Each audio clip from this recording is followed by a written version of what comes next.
கேஆர்டிவி தமிழ் வியூவர்ஸ்க்கு வணக்கம். ஒரு முக்கியமான விவாதத்தை பத்தி தான் இன்னைக்கு நம்ம பார்க்க போறோம். தமிழக வெற்றிக் கழக தலைவர் விஜயினுடைய அரசியல் நகர்வுகள பத்தி இன்னைக்கு நம்ம பார்க்க போறோம். தமிழக வெற்றிக் கழக தலைவர் விஜய் கடந்த 2024வது வருடம் கட்சி ஆரம்பிச்சாரு. அவர் கட்சி ஆரம்பிச்சு 2 வருஷம் ஆச்சு. எல்லாருக்குமே அந்த விஷயம் தெரிஞ்சிருக்கும். இந்த 2 வருஷங்கள்ல அவர் அரசியல் பாதைகள்ல என்னென்ன விஷயங்கள் செஞ்சாரு அப்படிங்கிற ஒரு விஷயம் இப்ப இந்த எலக்ஷன் வருது இல்லையா? எலக்ஷன் ஒட்டி தான் ஆப்வியஸ்லி அவர் கட்சி ஸ்டார்ட் பண்ணாரு. பட் இந்த 2 வருஷங்கள்ல அ மக்கள போய் ரீச் பண்ற அளவுக்கு அவர் என்ன மாரி விஷயங்கள் பண்ணாரு? அப்படின்ற சில விஷயங்கள இன்னைக்கு பேசலாம். நீங்க என்ன நெனைக்கிறீங்க? அவர் இதுவரைக்கும் ஒரு 25-30% தான் ஒரு சினிமா கால் ஷீட் மாதிரி அப்படிதான் மக்கள சந்திச்சிருக்காரு அப்படின்னு ஒரு கொஸ்டின் மார்க் இருக்கு. ஐ மீன் அது ஒரு விவாதமா இருக்கு. இப்ப பார்த்தீங்கன்னா, அவர் விக்கிரவாண்டியில நடந்த மாநாடு ஃபர்ஸ்ட்டு அதுக்கப்புறம் பார்த்தீங்கன்னா, கோயம்புத்தூர் ரோட் ஷோ, அதுக்கப்புறம் மதுரை மாநாடு இப்படின்னு ஒரு சில 12 முக்கியமான நிகழ்ச்சிகள தவிர, மத்த எல்லாத்தையுமே பனையூர் கட்சி அலுவலகத்தில தான் நடத்தியிருக்காரு.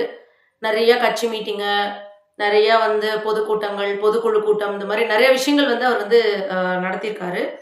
ஸோ இதெல்லாம் நம்ம வச்சு பார்க்கும்போது தேர்தல் அதாவது 2026 தேர்தல்ல தனித்து ஆட்சி அமைப்போம். 30% வாக்கு வாங்குவோம் அப்படின்னு அவரோட கட்சி நிர்வாகிகள் எல்லாருமே சொல்லிட்டு இருக்காங்க. ஆனா, இது நிதர்சனமான உண்மையா அப்படின்னு நம்ம பார்க்கும்போது, இப்ப அதிமுக, திமுக கூட்டணிகள்லாம் ஓரளவுக்கு செட்டில் ஆயிடுச்சுன்னு சொல்லலாம். லைக் இப்ப காங்கிரஸ் திமுக கூட இருக்குது. அதேபோல அதிமுகவோட கூட்டணி இதெல்லாம் நம்மளுக்கு ஓரளவுக்கு தெரிஞ்ச விஷயம். ஆனா, விஜய் கூட முக்கியமான தலைவர் அப்படின்னு பார்க்கும்போது செங்கோட்டையன் இருக்காரு. அது தவிர்த்து வேற யாராவது இருக்காரு அப்படின்னு பார்த்தா பிக் கொஸ்டின் மார்க்.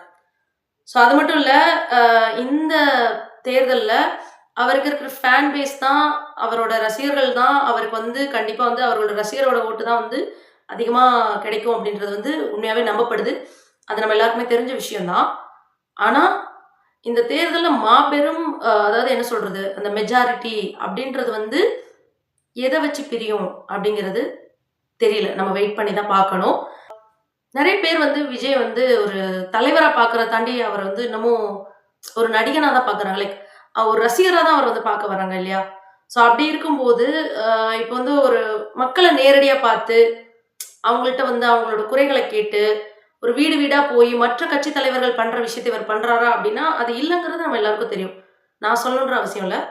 ஆனா, அவர் களத்துல இறங்கி வேலை செய்தால், கண்டிப்பா இந்த 2026 தேர்தல்ல ஒரு பெரிய தாக்கம் இருக்கும் அப்படிங்கிறத நிச்சயமா நம்ம நம்பலாம்.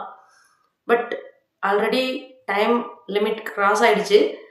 இதுக்கு மேல இன்னும் இருக்கிற கொஞ்ச நாட்கள்ல என்ன பண்றாரு அப்படிங்கிறத நம்ம வெயிட் பண்ணி தான் பார்க்கணும். ஆல்சோ 2026 எலக்ஷன் சட்டமன்ற தேர்தல்ல மாற்றம் எந்த மாதிரி நடக்க போகுது? அதாவது இவரோட கட்சியில தனித்து போட்டியிடும்போது நடக்கிற மாற்றங்கள் பெரிதளவு தாக்கத்தை ஏற்படுத்துதா?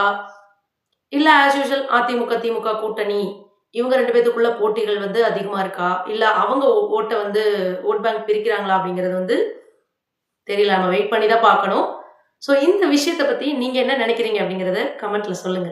இன்னொரு ஒரு இன்ட்ரெஸ்டான வீடியோவோட நான் மீண்டும் சந்திக்கிறேன். அதுவரைக்கும் நம்ம சேனல மறக்காம ஃபாலோ பண்ணிக்கோங்க. சப்ஸ்கிரைப் பண்ணிக்கோங்க.